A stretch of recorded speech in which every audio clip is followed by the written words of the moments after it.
Hi பிரண்டன்ஸ். இந்த வீடியோவில் பாத வெடிப்பு வராமல் தடுப்பதற்கும் ஏற்கனவே பாத வெடிப்பு இருந்தால் அதை சரி செய்வதற்குமான 5 எளிய டிப்ஸ்களை பார்க்கப் போகிறோம். டிப் 1. நிறைய தண்ணீர் குடியுங்கள். ஒரு நாளைக்கு குறைந்தது 2 லிட்டர் தண்ணீராவது குடிக்க வேண்டும்.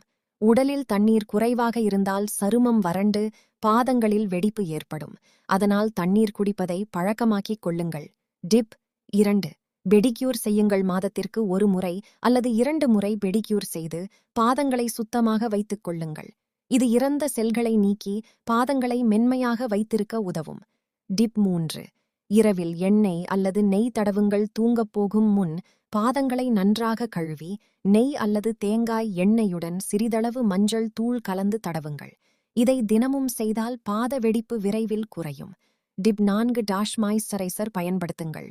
குளித்து முடித்தவுடன் முகத்திற்கும் தலைமுடிக்கும் கவனம் செலுத்துவது போல பாதங்களுக்கும் கவனம் கொடுங்கள்.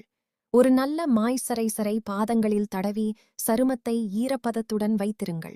டிப் 5. வெறும் காலில் நடக்காதீர்கள். வீட்டிற்குள்ளேயே இருந்தாலும் வெறும் காலில் நடப்பதை தவிர்க்கவும். மென்மையான செருப்புகளை பயன்படுத்துங்கள். குறிப்பாக கடினமான டைல்ஸ் மற்றும் கல் தரைகளில் வெறும் காலில் நடக்க வேண்டாம். இந்த 5 டிப்ஸ்களையும் தொடர்ந்து 40 நாட்கள் பின்பற்றினால் நல்ல மாற்றத்தை காணலாம். நானும் இதை பின்பற்றி நல்ல பலன் பெற்றுள்ளேன். நீங்களும் முயற்சி செய்து எப்படி இருந்தது என்று கமெண்டில் சொல்லுங்கள். வீடியோ பிடித்திருந்தால் லைக் பண்ணுங்க, ஷேர் பண்ணுங்க, சேனலை சப்ஸ்கிரைப் பண்ணுங்க. நன்றி.